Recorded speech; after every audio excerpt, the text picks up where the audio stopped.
A couple of weeks ago, Panasonic released some new firmware for the GH5, the GH5S and the G9. It didn't seem to get a lot of publicity, and I didn't rush to install it until a friend said Panasonic are claiming some improvements to the autofocus system. Now I'm interested. You don't think that they...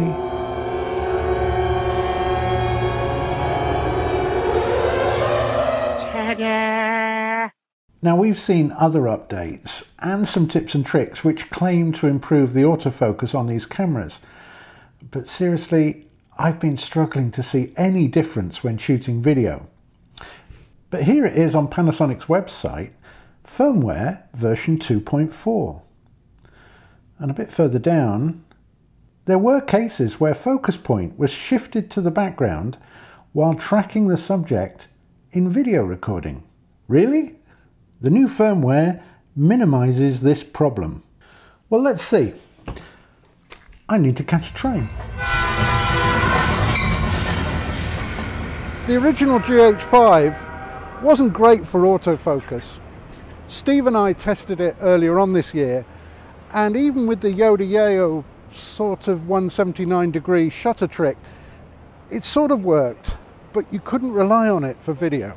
I wonder if this bad reputation was made worse because so many vloggers wanted to use this camera, and they are, by definition, a very vocal lot. Thing is, in every other way, this is the perfect vlogging camera. Flippy screen, lightweight, it's got a great battery life, and most importantly, great pictures. This particular GH5 is now on firmware 2.4, and I've got it set to face detect, and as far as I can tell off the little screen, it does seem to be working.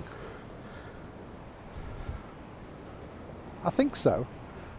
Let's go up on the pier, put it on a tripod, and see if it'll track movement, so we test it like we did the other one. Well spotted, it isn't the pier.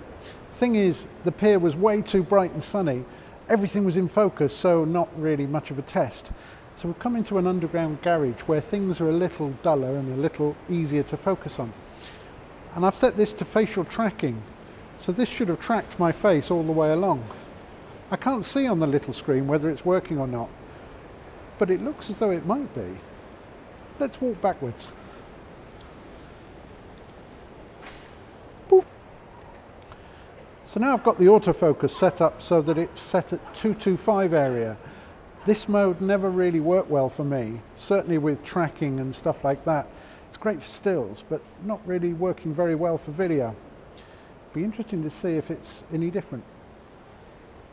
Poof. And finally, this is set now to one area, so it just picks a central square and tracks. Now this is the mode that we had the most success with when we tried it on the earlier firmware, so it'll be interesting to see if this is as good. I've been quite surprised. Just looking at the little screen there, things look a lot better. Poof. This is a 25mm f1.7 at 1.7. Well, it isn't really. It's my old GH4 which I smashed up falling off a bike, but that's another story. The important thing is this should be tracking my face properly, and I think it is. And I'm not seeing any hunting in the background. Are you? Now let's be honest. The autofocus system can still throw a wobbly, especially if there's strong contrast in your background, or maybe your face is lacking in contrast like mine. You couldn't say it's perfect, but then nobody makes a perfect autofocus system. Even Canon's dual pixel thingy has problems with some shots. But don't let anyone tell you that Panasonic's DPD autofocus system isn't sophisticated, because it clearly is. This last update has given us a real noticeable improvement, and if you've got a GH5, a GH5S or a G9, it's like having a whole new function. And if you haven't got one of those, now you can't use the autofocus as an excuse. Good job, Panasonic.